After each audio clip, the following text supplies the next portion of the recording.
সিবিআইয়ের চার্জশিট জমা দেওয়ার ব্যর্থতা এবং জামিনের সিদ্ধান্তের বিরুদ্ধে গত শনিবার বিভিন্ন প্রতিবাদ কর্মসূচি অনুষ্ঠিত হয়। জুনিয়র ডাক্তারদের একটি অংশ সল্টলেকের করুণাময়ী চত্বরে থেকে সিজিও কমপ্লেক্স পর্যন্ত মিছিল করেন। তারা সিবিআইয়ের বিরুদ্ধে অভিযোগ জানান যে 90 দিনের মধ্যে চার্জশিট না দিতে পারায় সন্দীপ ঘোষ এবং অভিজিৎ মণ্ডল জামিন পেয়ে যান, যদিও তাদের বিরুদ্ধে ধর্ষণ এবং খুনের মামলায় প্রমাণ লোপাটের অভিযোগ ছিল। মিছিলে অংশগ্রহণকারী ডাক্তাররা প্রশ্ন তুলেছেন, যদি সিবিআই মতো চার্জশিট দিতে ব্যর্থ হয় তবে কেন তাদের গ্রেপ্তার করা হয়েছিল। তারা সিবিআইয়ের কাছে জানতে চান কেন তদন্তর গতি এত ধীর এবং জামিনের পরও কেন তারা দ্রুত ব্যবস্থা নিতে পারছেন না। মিছিলে অংশ নেওয়া দেবাশিস হালদার মন্তব্য করেন, যদি আমরা রাস্তায় না থাকি তাহলে বিচার ব্যবস্থা ধীরে ধীরে প্রহসনে পরিণত হবে। এছাড়াও বিভিন্ন রাজনৈতিক দলও এই বিষয়টি নিয়ে আন্দোলন শুরু করেছে। সিপিএমের ছাত্র সংগঠন এসএফআই সিবিআইয়ের বিরুদ্ধে সেটিং করার অভিযোগ তুলে বিক্ষোভ করেছে এবং কংগ্রেস ও এসডিআইসিআই জামিনের প্রতিবাদে সিবিআই দপ্তরের সামনে বিক্ষোভে অংশ নেন। তারা দাবি করে রাজ্য ও কেন্দ্রের মধ্যে বোঝাপড়ায় সন্দীপ এবং অভিজিৎদের মতো অপরাধীদের ছেড়ে দেওয়া চলবে না। এদিকে সিবিআইয়ের আধিকারিক জানিয়েছেন, সাপ্লিমেন্টারি চার্জশিট দেওয়ার প্রক্রিয়া চলমান রয়েছে, তবে প্রয়োজনীয় নথিপত্রের অভাবে সেটি সময় মতো জমা দেওয়া সম্ভব হয়নি। তদন্তের গতি নিয়েও কিছু উদ্বেগ প্রকাশ করেছেন তারা, তবে বলেছেন যে এটি এখনও শেষ হয়নি এবং দ্রুত সম্পূর্ণ হবে। জলপাইগুড়ি টিভি নিউজের প্রতিবেদন।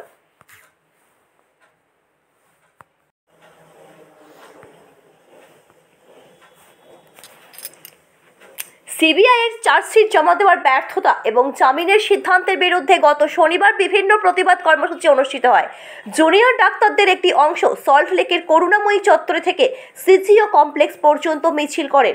তারা সিবিআইয়ের বিরুদ্ধে অভিযোগ জানান যে 90 দিনের মধ্যে চার্জশিট না দিতে পারায় সন্দীপ ঘোষ এবং অভিজিৎ মণ্ডল জামিন পেয়ে যান। আমরা একটা কথা যেটা সিবিআই এর আইও ইনভেস্টিগেটিং অফিসার, যিনি এই অভয়ার খুন এবং ধর্ষণ মামলার সঙ্গে আছেন, তার কথাই কিন্তু আমরা এক কথায় হতাশ হয়েছি। কারণ ওনার বক্তব্য যেন অনেক কোল্ড, যে আমরা তো করছি। আমরা যখন বললাম, আমরা একটু আগে যে দেখা করলাম ইনভেস্টিগেটিং অফিসারের সঙ্গে, উনি একজন ম্যাডাম মহিলা, তিনি দেখলাম অত্যন্ত যেন শান্তভাবে কোল্ডলি বলছেন যে হ্যাঁ সময় তো লাগবে। এটা কি ভাবছেন যে হাফ কুকড একটা আমরা চার্জশিট দিয়ে দেবো? অথচ দেখুন, আমরা এর আগে যতবার সিবিআই এর কাছে এসেছি তখন তারা বলেছেন যে সবে 1 মাস হয়েছে, সবে 2 মাস হয়েছে, এখনো অনেক দিন বাকি আছে, আপনারা ধৈর্য ধরুন না, 3 মাসের মধ্যে ঠিক আমরা চার্জশিট দিয়ে দেব।